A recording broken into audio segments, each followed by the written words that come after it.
Hey, what's up guys? Dizzy Nuts here. How you guys doing? So you can see today we were at the Magic Kingdom and we're going to be talking about focus stacking. And what's focus stacking? Well, it allows you to take photos like this.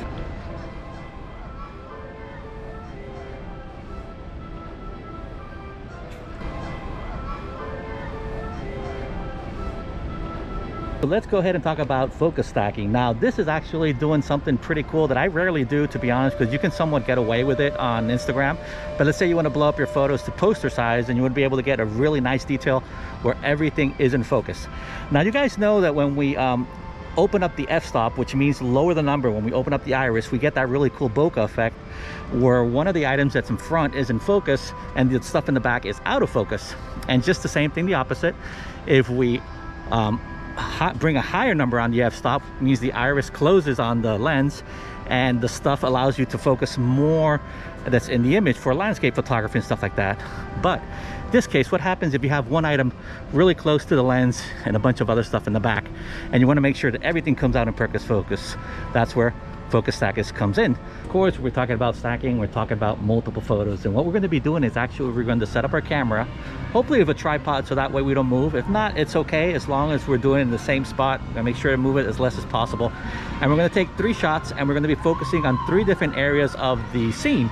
In this case, we're going to start with the bottom, middle, and top, and those 3 photos we're later going to combine them into Photoshop and hopefully get that nice crisp shot. Okay, so let's go ahead and talk about the camera here they're going to be using for this shot. Now you can see here I got a little tripod, and you can use any tripod that you want. Obviously it all depends what you're trying to take a photo of. In this case, since we're going to be taking a photo of that marker there on the floor, so I need to be as close to the floor as possible, so that's why I'm using this tripod. Now as for the lens, I'm going to be using my ultra wide angle Sigma lens here, which is the 10-20. This is going to be able to allow me to be able to capture a lot inside the photo, which is what we're hopefully going to try to do. Now you can go ahead and do it with a regular lens, which is not an ultra wide, and see how it comes out. As long as you got the images, the items that you want to be able to put in your photo, like the emblem here on the floor and the castle back, you should be fine. So I got my camera here. As you can see, I got it sideways and I'm holding the tripod down, because if not, the camera is going to tip over. And you can see I got my screen out here popped out, and the good thing of this screen that I like is that it allows me to tap where I want to focus. So if I want to focus on the emblem on the floor, I just need to tap it and it'll take the photo. And then if I want to include the, focus on the top of the castle, then I just tap the castle. So I'm going to go ahead and take a couple shots here and see what happens.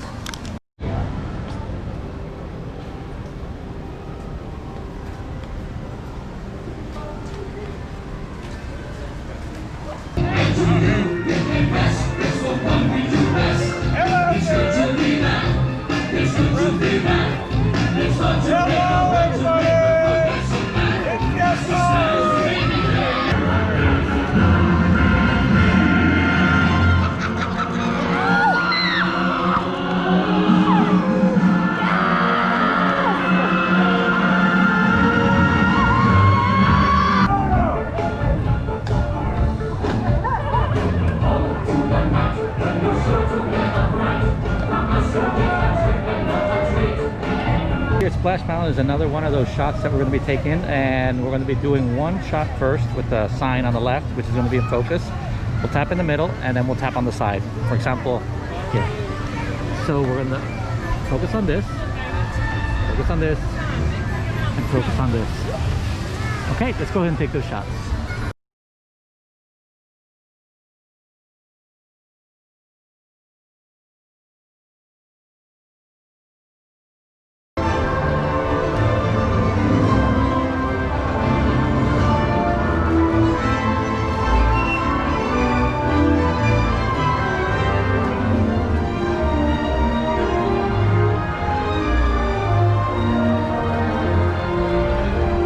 Okay, so now that we've taken our 3 photos, we're going to go ahead and put those into Photoshop and do a little magic in there. So let's go. Okay, so let's go ahead and open up these images here in Lightroom, which I've already imported. And you can see here the first image, which is this one. You can see how the bottom part here is in perfect focus. The second one which we took, which we focused in the middle, you can see how the door is here nice and focused. And then the third one, the tips of the castle here are in focus, and you can see is the bottom here on the third photo where the bottom is out of focus, or just a tad out of focus. Now what we're going to do, we're going to select all 3 of them. We can do it with leaving the control key pressed, and we're going to right click on any of the photos or the one in the middle, whichever is easier for you, and we're going to edit, and we're going to do open in layers in Photoshop. Okay, so the first thing we're going to do when we open up Adobe Photoshop, and you can see here it has already put all our 3 images in 3 different layers. We're going to select all 3 of them by hitting the control button, and then we're going to go up to the edit option, and you'll see the option right there called auto align layers, and we're going to select the auto option. What that's going to do is just make sure that everything is aligned nice and neat. If for any reason I tapped the camera, moved it, or I was using handheld, well then this is what will actually correct that situation. Now once we do that, you're going to see that you may find some lines on the side, and that's what it wasn't able to align. No problem, we come up here to our cropping tool, and we just move this in a little bit. Yep, there we go. So we got rid of those extra lines. Now the second thing we're going to do, which is pretty cool, this is where the magic in Photoshop is. We're going to make sure our 3 items are selected, or if it was 2 images, 3, whatever.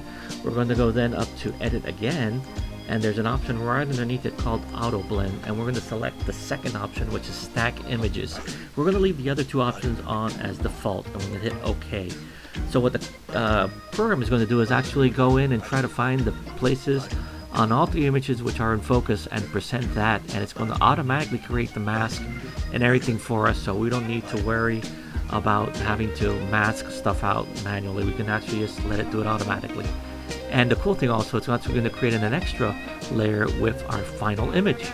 Okay, so here's our final image, and check this out. You can see how the bottom is in focus, the middle is in focus, look at that door, and the top of the castle is in focus as well. The whole image is in focus from top to bottom. Now how cool is that?